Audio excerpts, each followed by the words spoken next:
اب وہ بہانہ کیا بناتے ہیں؟ اللہ فرماتے ہیں وَهُوَ أَعْلَمُ بِالْمُهْتَدِينَ، اللہ جانتا ہے کہ ہدایت پر کون ہے۔ اب وہ بہانہ کیا بناتے ہیں؟ اگر ہم آپ کے ساتھ ہو جائیں اور آپ کی اطاعت کرنے لگے تو لوگ ہمیں اچک لیں گے، یعنی لوگ ہمیں زندہ نہیں چھوڑیں گے۔ اللہ نے فرمایا کہ کیا ہم نے انہیں حرم میں جگہ نہیں دی رہنے کے لیے، جہاں رزق کی کثرت ہے، جہاں لوگ کھچے چلے آتے ہیں، لیکن اکثر لوگ نہیں جانتے۔ پھر فرمایا کہ کتنی ہی بستیاں ایسی ہیں جنہیں ہم نے معیشت دی، سب کچھ ہوا، لیکن انہیں ہلاک کر دیا۔ اور یعنی اس کے بعد پھر فرمایا کہ جو دنیاوی ساز و سامان ہے اور دنیاوی زندگی ہے، یہ دنیاوی زیب و زینت تو عارضی ہے، اللہ کے یہاں جو کچھ ہے وہ بہت بہتر ہے اور وہی دیر پا ہے، اور ان کو عقل کیوں نہیں ہے۔ اس کے بعد یعنی 10ویں رکوع میں بڑی وضاحت کے ساتھ 2 گروہ بنائے اور فرمایا کہ جو ایمان لایا اور جس نے توبہ کی، یہی وہ لوگ ہیں جن کو فلاح ملے گی، اور جس نے ایسا نہیں کیا اس کا تو جو ہوگا ہوگا۔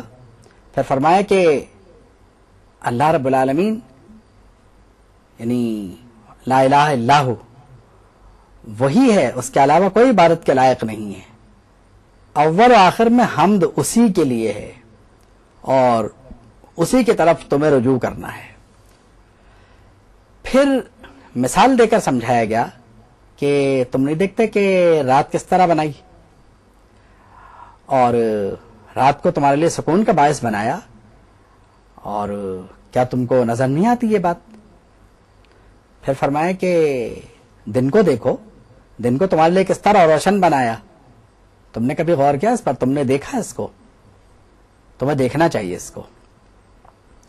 پھر فرمایا کہ اس نے اپنی رحمت سے رات کو تمہارے لیے سکون کا باعث اور دن کو تمہارے لیے معیشت کی تلاش مقرر فرما دی، تو اب تمہیں چاہیے کہ تم اس کا شکر ادا کرو۔ پھر فرمایا کہ قیامت کو انہیں آواز دی جائے گی تمہارے شرکا کہاں ہیں جن کو تم شریک ٹھہراتے تھے، جن کو تم بزوں میں خود یعنی ہمارے شریک سمجھتے تھے، اب وہ کہاں ہیں؟ پھر 11ویں رکوع میں ایک بہت زبردست واقعہ سنایا۔ حضرت موسیٰ کے زمانے میں کہتے ہیں کہ حضرت موسیٰ ہی کے رشتہ داروں میں تھا قارون۔ یہ پہلے غریب تھا، بعد میں اتنا دولت مند ہوا کہ اس کے خزانوں کی چابیاں اٹھانے کے لیے انتہائی طاقتور قسم کی جماعت چاہیے ہوتی تھی۔ اور حضرت موسیٰ نے اس سے فرمایا کہ اترانا اچھی بات نہیں ہے، اور اللہ جو ہے یوں خامخواہ اترانے والوں کو پسند نہیں فرماتا۔ تو اس کو حضرت موسیٰ کی یہ باتیں ناپسند آتی تھیں۔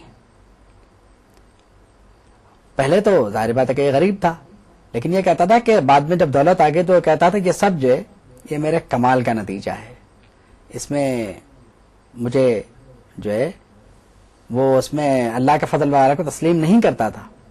تو اس سے یہاں تک کہا گیا کہ تم لوگوں کے ساتھ ایسے ہی احسان کرو جیسے اللہ نے تمہارے ساتھ کیا ہے، اللہ فساد کرنے والوں سے محبت نہیں کرتا۔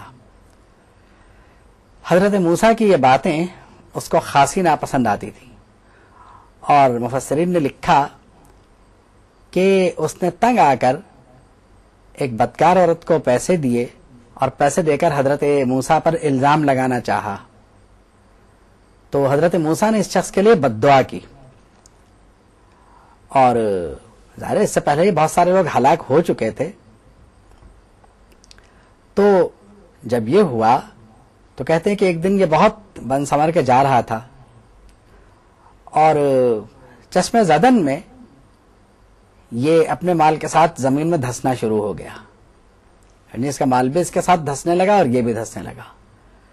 تو بات یہ ہے کہ اس سے تو کہا گیا تھا کہ اللہ کے ہاں آخرت کے گھر تلاش کر، تو یہ کہتا تھا کہ نہیں، جو کچھ ہے میری محنت کا نتیجہ ہے۔ تو جن کو کسی چیز پر غرور ہو وہ یہ سمجھ لیں کہ اس دنیا میں کوئی چیز ہماری اپنی نہیں ہے۔ اور قرآن نے فرمایا کہ قارون کیا چیز ہے، اس سے پہلے اس سے بڑے دولت مند اور اس سے بڑے طاقتور لوگ ہلاک ہو چکے ہیں، اور رہے یہ مجرم تو ان سے تو قیامت کے دن سوال ہوگا۔ فخرج علی قومہ فی زینتہ، قارون جو ہے وہ اپنی قوم کے ساتھ زیب و زینت پہ نکلا اور دھسا دیا گیا. پھر فرمایا کہ جو اگلا رکوع ہے اس میں فرمایا گیا کہ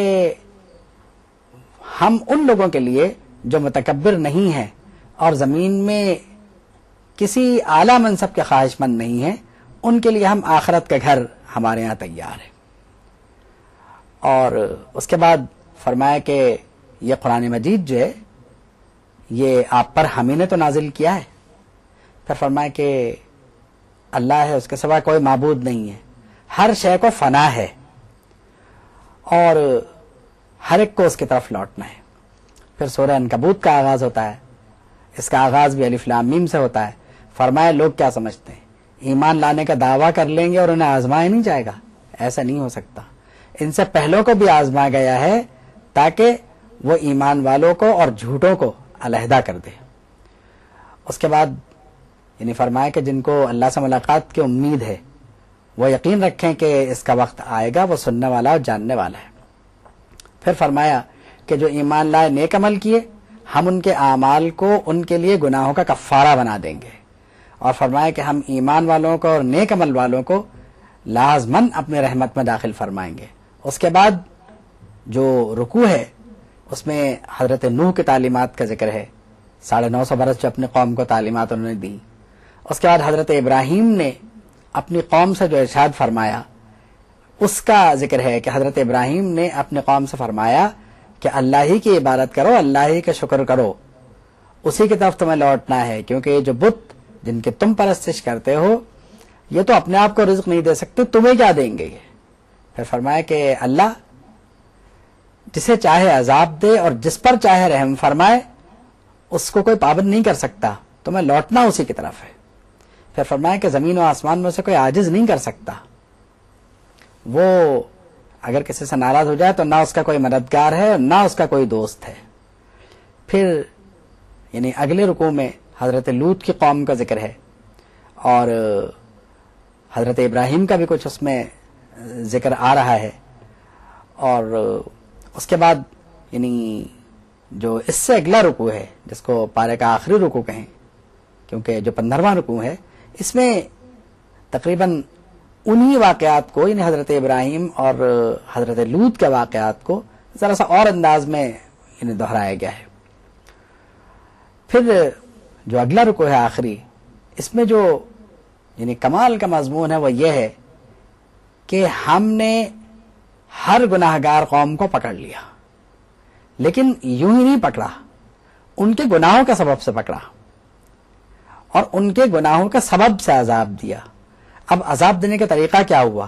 کسی پہ پتھر برسائے، کسی کو طوفان بھیج کے ہلاک کیا، کسی کو زلزلے سے ہلاک کیا، کوئی چیخ کی آوازوں سے مر گیا اور غرق دریا کر دیا. فما کان اللہ لیظلمہم، اللہ نے ان پر ظلم نہیں کیا، اللہ ظلم نہیں کرتا کسی پر، ولیکن کانوا انفسہم یظلمون، انہوں نے خود پہ خود ظلم کیا. پھر فرمایا کہ ان سب کی مثال ایسے ہے جیسے مکڑی، کہ مکڑی جو گھر بناتی ہے وہ کمزور ہوتا ہے، تو انہوں نے جو بت پرستی اختیار کی وہ بڑا کمزور سہارا ہے. اگر یہ سمجھیں تو مکڑی کی مثال سے ان کے سمجھ میں بات آ سکتی ہے کہ جس طرح مکڑی کا گھر کمزور ہوتا ہے اسی طرح ان کے معبودان باطل کمزور ہیں. پھر فرمایا کہ ہم یہ جو مثالیں بیان فرماتے ہیں وَتِلْكَ الْأَمْثَالُ نَضْرِبُهَا لِلنَّاسِ، ہم یہ جو مثالیں لوگوں کے لیے بیان فرماتے ہیں اس سے جو عقل حاصل ہوتی ہے وہ انہی کو حاصل ہوتی ہے جو سمجھنا چاہیں. وَمَا يَعْقِلُهَا إِلَّا الْعَالِمُونَ، اس سے عقل جو ہے وہ صرف سمجھدار لوگ، علم والے حاصل کرتے ہیں. پھر فرمایا کہ اللہ نے زمین و آسمان کو پیدا فرمایا اور حق کے ساتھ پیدا فرمایا، اور اس میں مومنین کے لیے بڑی نشانیاں ہیں. یہ پارہ ہمارے لیے انتہائی یعنی غور و فکر کا باعث ہو سکتا ہے. اس پارے میں ہمارے لیے انتہائی اہم یعنی اسباق موجود ہیں اگر ہم غور کریں. وآخر دعوانا ان الحمد للہ رب العالمین.